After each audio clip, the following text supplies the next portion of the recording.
Jueves 15 de febrero 2024, bienvenidos de vuelta.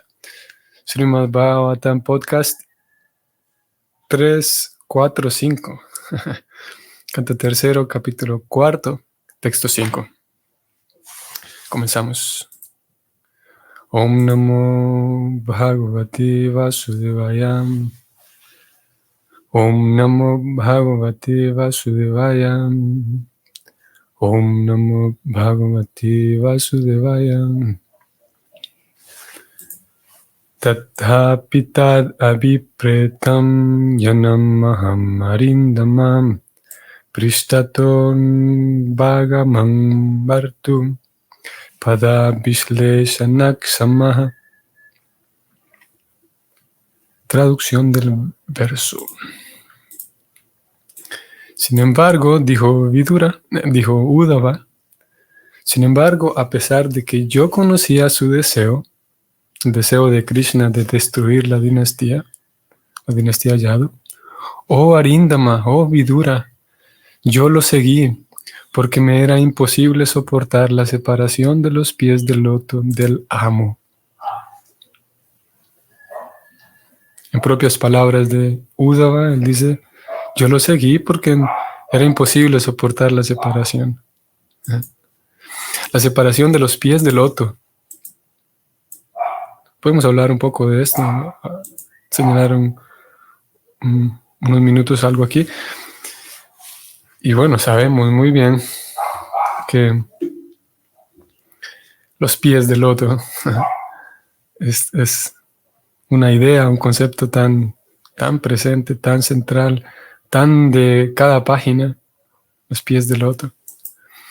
Los pies del loto de nuestro maestro espiritual son el único medio por el cual podemos alcanzar el servicio devocional puro.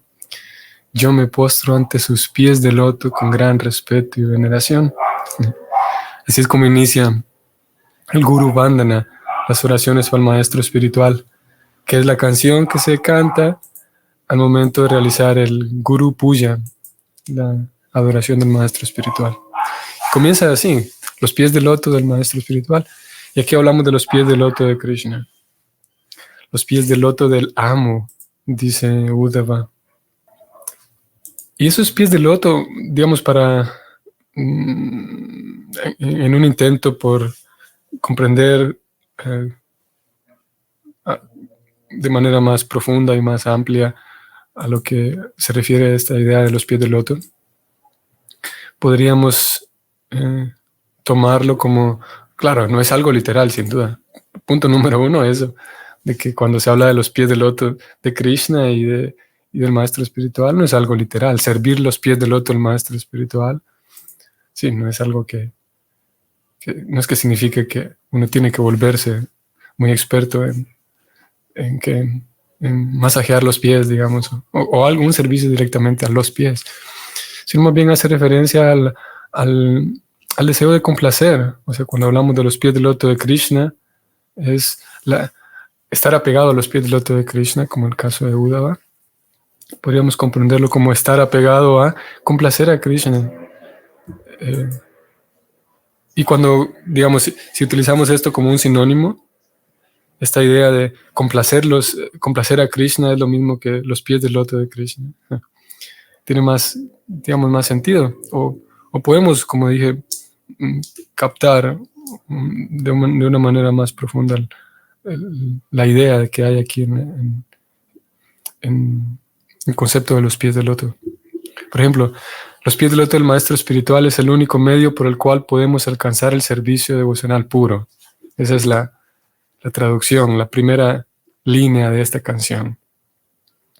Y si por un momento reemplazamos esta idea de los pies del loto y la reemplazamos por decir complacer al maestro espiritual es el único medio por el cual podemos alcanzar el servicio devocional puro, ese complacer a la otra persona es lo mismo que los pies del loto.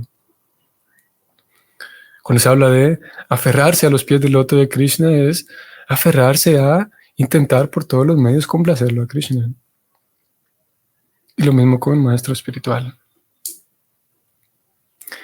Cuando se habla, por ejemplo, se le ora a Krishna o al maestro espiritual de, de yo, por favor, ser bendecido con la sombra de sus pies de loto.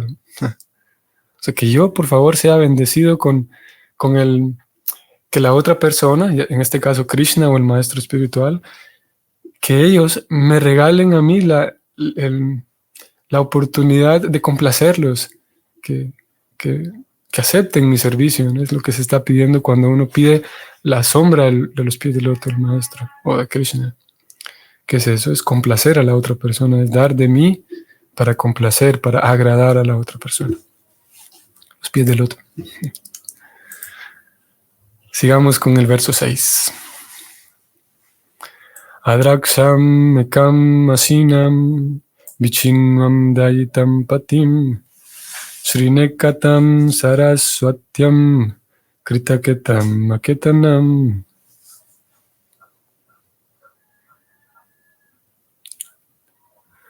Hace unos días... no, pero esto fue en la transmisión de la Gita en la tarde. Estaba buscando... ¿Cómo se llama? El nombre de este recurso que se utiliza, que aparece también en esta última línea, Krita Keta Maketanam, que es una aliteración, era eso, que hace que en sentido fonético también se vuelva, tiene una estética, algunos versos, en este caso el Bhagavatam, pero en general las escrituras, no solamente que transmiten ideas, transmiten a la verdad absoluta estos versos, sino que su composición también,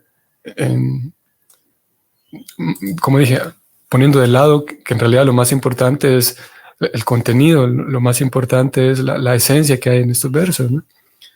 Pero ellos al mismo tiempo tienen ciertas características muy interesantes y una de ellas es eso, la estética misma de la composición, como en este caso estamos viendo aquí presente una aliteración, un ejemplo de aliteración, lo cual significa que en una oración, y esto también no solamente ocurre en el sánscrito, sino prácticamente en el español sin duda también podemos verla, en otras lenguas está presente. La aliteración es la repetición de ciertos sonidos similares en una oración que vuelven en particular esos fonemas. Por ejemplo, aquí esta tercera línea, Krita Keta Maketanam. Son sonidos similares que se repiten en un verso. En fin, vamos a la traducción. Siguiendo así, vi a mi patrón y amo, dice Uddhava a Sri Krishna, sentado a solas y pensando profundamente, refugiándose en la ribera del río Sarasvati, aunque él es el refugio de la diosa de la fortuna. Hace unos días que pasábamos por este verso, cuando leíamos el capítulo completo, señalábamos esto de Uddhava utilizando estos adjetivos, patrón y amo. Y algo interesante, como señala aquí Uddhava, y es una idea que también él más adelante va a señalar. Uddhava, claro, porque por un lado, pensemos en nosotros. Si nosotros como personas, como almas diminutas, jivas, o más comúnmente diríamos como seres humanos, que somos más que seres humanos, eso ya lo sabemos. Pero nosotros como personas ordinarias, cuando necesitamos, digamos, un poco de descanso, cuando necesitamos alivio, cuando necesitamos, ¿cómo sería? Recreación o recrearnos, podemos acudir a diferentes lugares, podemos acudir a diferentes personas también, podemos acudir a ciertas actividades buscando alivio, descanso. En este caso lo tenemos a Krishna. Uddhava va a estar relatando esto. Y Uddhava dice, lo vi ahí sentado a mi patrón, a Krishna, sentado a solas y pensando profundamente, refugiándose en la ribera del río Sarasvati. Entonces, claro, digamos, ir al río tal vez no es muy es muy accesible para cualquier persona, más viviendo en, bueno, si se vive en una metrópoli es más difícil, pero es sin duda es que ciertos lugares naturales, como en este caso la orilla de un río, sirven, ¿no? para pensar, para oxigenarse, para recrearse. Y uno puede buscar esos lugares para eso, como un refugio, ¿no? Como un lugar para recargarse.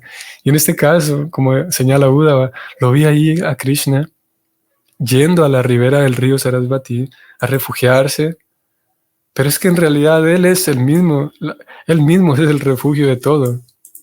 ¿Cómo es que Krishna está buscando un lugar para descansar, si más bien él es el lugar en donde todo descansa? Más bien los sabios y santos y grandes almas entregadas lo buscan a él para conseguir ese sosiego y ese descanso.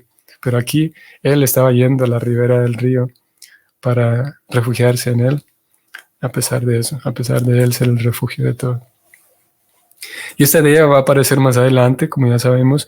Uddhava también va a señalar de que Krishna me pidió consejo a mí, para recordar ese momento, Uddhava. Claro, porque él está tocado en esta escena, en este capítulo en el que estamos. Él está ahí, está siendo alcanzado por la emoción, la congoja de la separación de Krishna.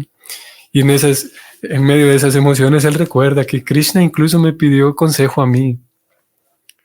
Claro, esto va a venir más adelante, en unos versos más adelante, pero ahora simplemente dice que Krishna estaba ahí a la orilla del Sarasvati, pero él es el refugio de todo. Vamos al comentario. Srila Prabhupada escribe lo siguiente. Aquellos que se encuentran en la orden de vida de renuncia frecuentemente buscan refugio bajo un árbol. Uddhava encontró al Señor en esa condición de buscar refugio, en la forma en que lo hacen las personas que no tienen refugio alguno. Debido a que Él, Krishna, es el propietario de todo, cualquier lugar es su refugio, es suyo, y todos los lugares se encuentran bajo su refugio.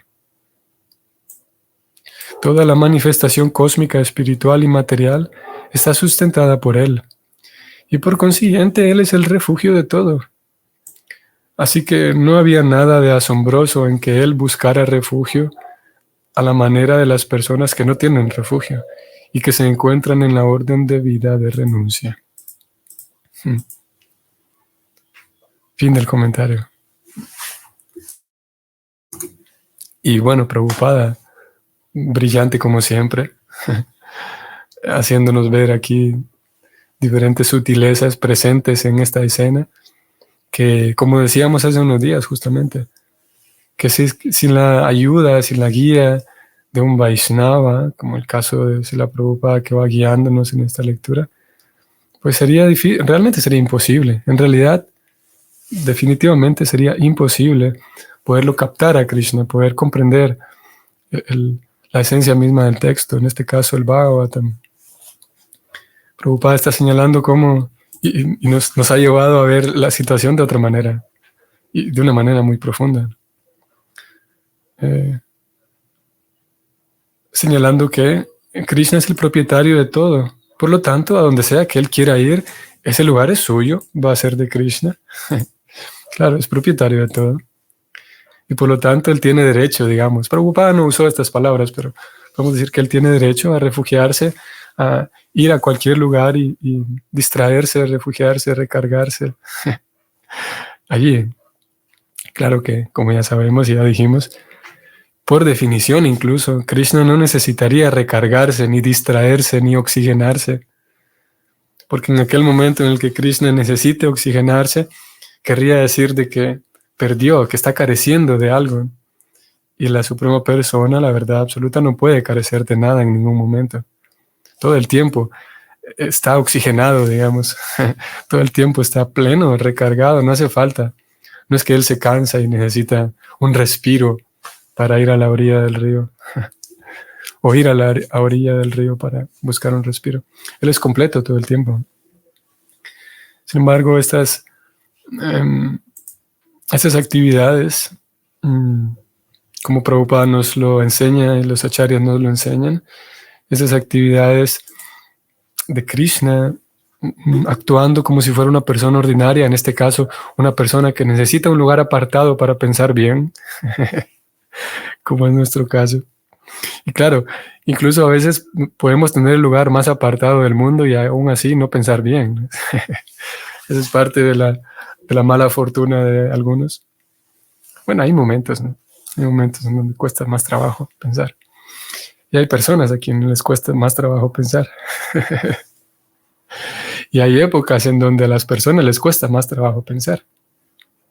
Como Kali Yuga, por ejemplo, en donde la capacidad de pensar profundamente sobre cosas profundas, pues, está más ausente.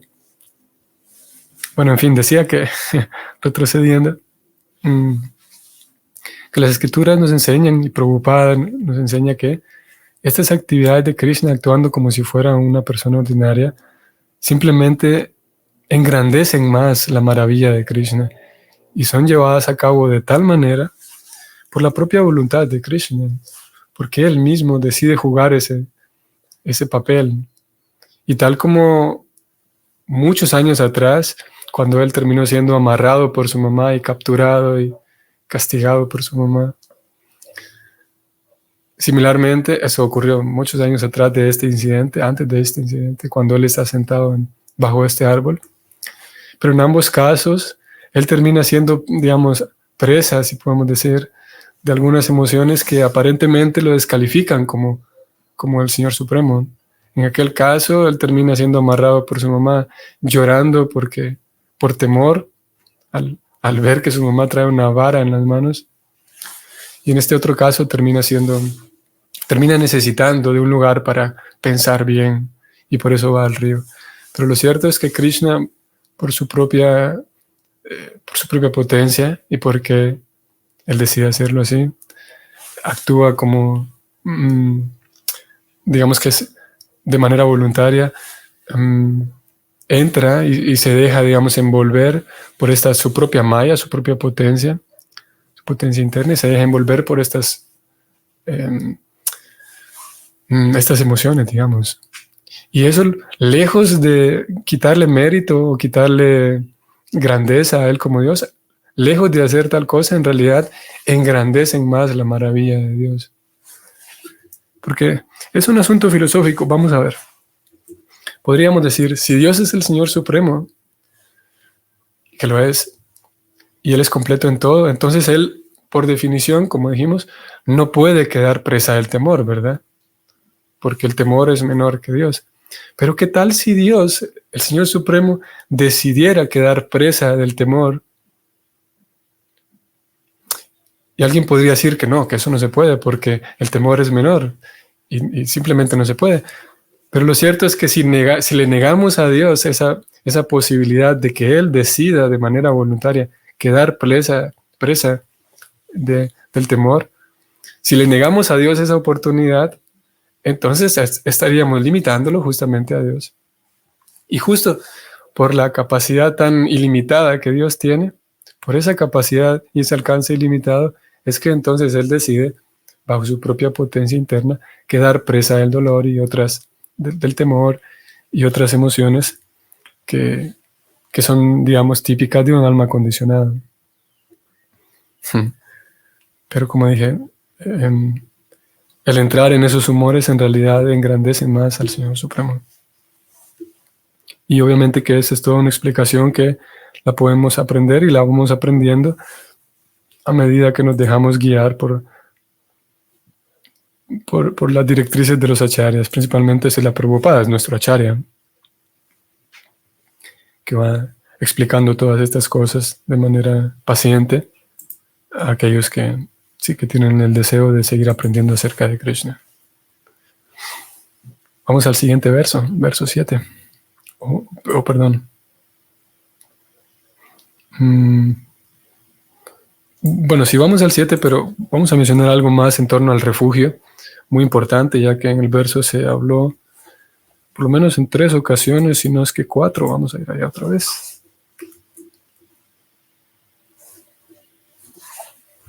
refugio. Bueno, más de 3 y más de 4. El verso mismo habla de refugio, el Señor refugiándose, o la diosa de la fortuna refugiándose en él. Y Prabhupada lo menciona en 8 ocasiones en el comentario. Y es que, sin duda, el Bhakti estaba buscando llevarnos al refugio supremo que es Krishna. El detalle es que nosotros, como almas condicionadas, o sí, almas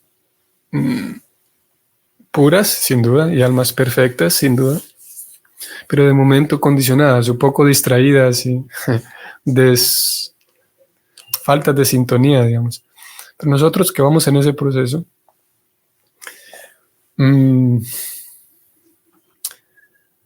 debido a que vamos aprendiendo acerca del Bhakti, y ese Bhakti está mezclado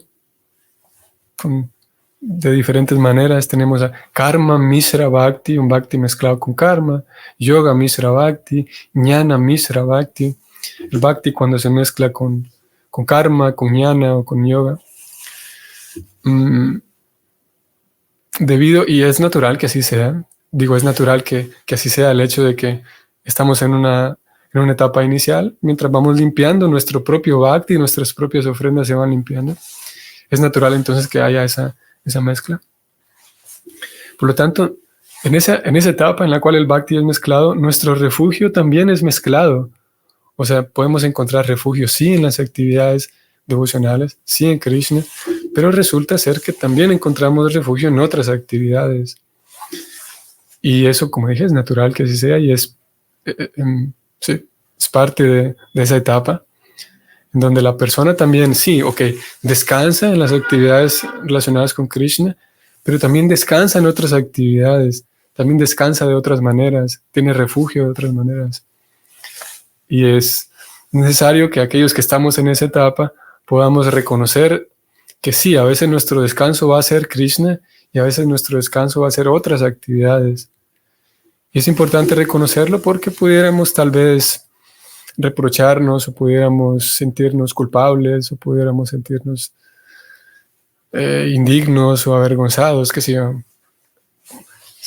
Podríamos, sí, sentirnos no tan bien cuando yo me veo a mí mismo dándome cuenta de que necesito ciertas actividades, ciertas cosas, entre comillas, aparte de Krishna para conseguir descanso.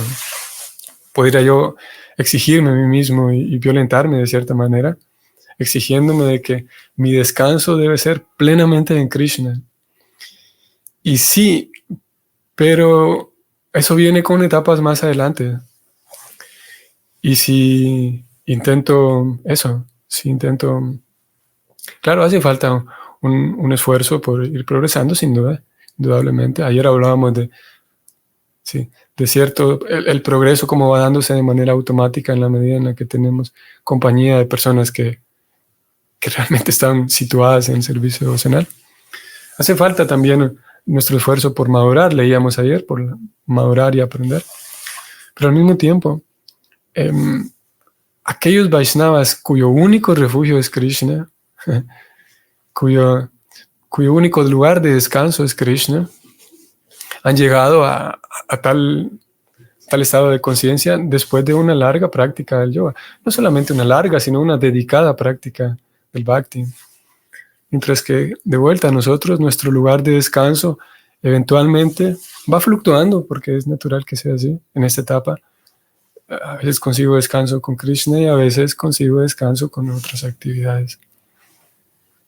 Que aquí el secreto es, y parte del secreto es que esas otras actividades que me dan descanso y que me hacen, que me recargan, que me oxigenan, una de las claves es que esas actividades sean en la bondad, porque esas actividades en bondad que yo escoja para oxigenarme también van a propiciar una mejor dedicación al Bhakti.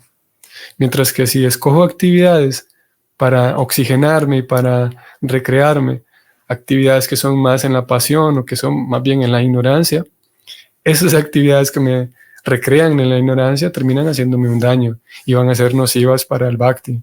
Pero si son en la bondad, van a potenciar de hecho el Bhakti. Sí, eso. Y de alguna manera, conforme también vamos avanzando, y lo vemos en la vida, principalmente Srila Prabhupada, que es nuestro acharya más inmediato, y un acharya sí tan destacado y tan, que digamos que sobresale él como acharya. Podemos verlo como algunas actividades de Srila Prabhupada tendían, por ejemplo, cuando él atendía, por ejemplo, a sus caminatas matutinas, que esto no era un refugio emocional para él, no es que él necesitara recrearse de esta manera con esas caminatas, más bien él estaba atendiendo a su propia salud, sabiendo que atender a esa salud física era un servicio indudable, era un servicio era un refuerzo para el servicio que él hacía, el servicio de predicar. Por lo tanto, cuidaba de su salud.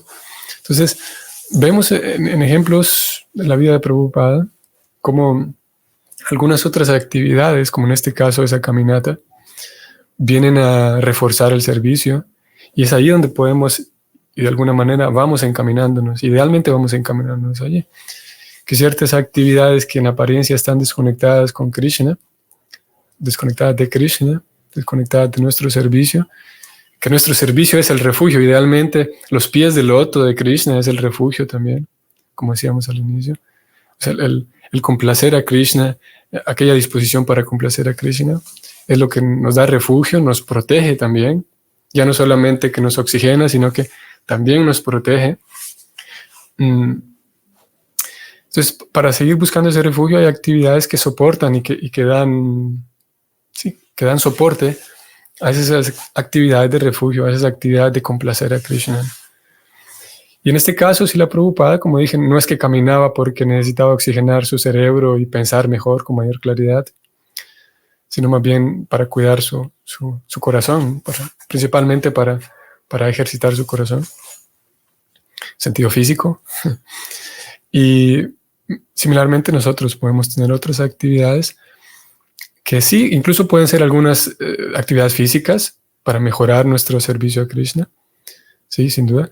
Y incluso algunas actividades que van a servir para oxigenar nuestro cuerpo, no solo físico, pero nuestro cuerpo emocional, nuestro cuerpo, sí, emocional. Y algunas actividades para eso, para que estemos en mejores condiciones de abrazar más fervientemente los pies del loto de Krishna. Abrazar con mayor determinación la actitud de servir a Krishna, el deseo de servir a Krishna, el deseo de servir al maestro espiritual, el deseo de servir a los Vaishnavas. Y esas actividades, si son llevadas a cabo con ese espíritu, pues también son servicio devocional, como en el caso de Srila Prabhupada, digámoslo así, vamos a usar estas palabras. Un poco raro decirlo, pero con todo este contexto se entenderá mejor. Como en el caso de Srila Prabhupada, perdiendo 30 minutos, 40 minutos de su día simplemente yendo a caminar. Pero no estaba perdiéndolo, sin duda, sino que eso era Bhakti, sin duda. Siguiendo el principio de Yukta Vairagya, todo aquello que potencia nuestro Bhakti es también Bhakti. Entonces no hay una pérdida de tiempo en esa caminata de Prabhupada, así como no habría pérdida de tiempo en ciertas otras actividades nuestras, que las identificamos como actividades de descanso, o de recreación, o de refugio, usando las palabras de hoy. Si esas actividades van a potenciar nuestro servicio devocional, si van a hacer con que yo esté más saludable físicamente, emocionalmente, más presto para estar más constante en mi práctica y para abrazar con mejor determinación los pies del loto del Señor. Abrazar con mejor determinación la idea de servir al Señor Supremo, servir al Maestro Espiritual. Hoy sí abarcamos lo que queríamos en torno al refugio. Y el verso 7 quedará para mañana. Muy bien, estimados, queridos Vaishnavas. Que tengan un bonito día. Nos vemos mañana. Hare Krishna.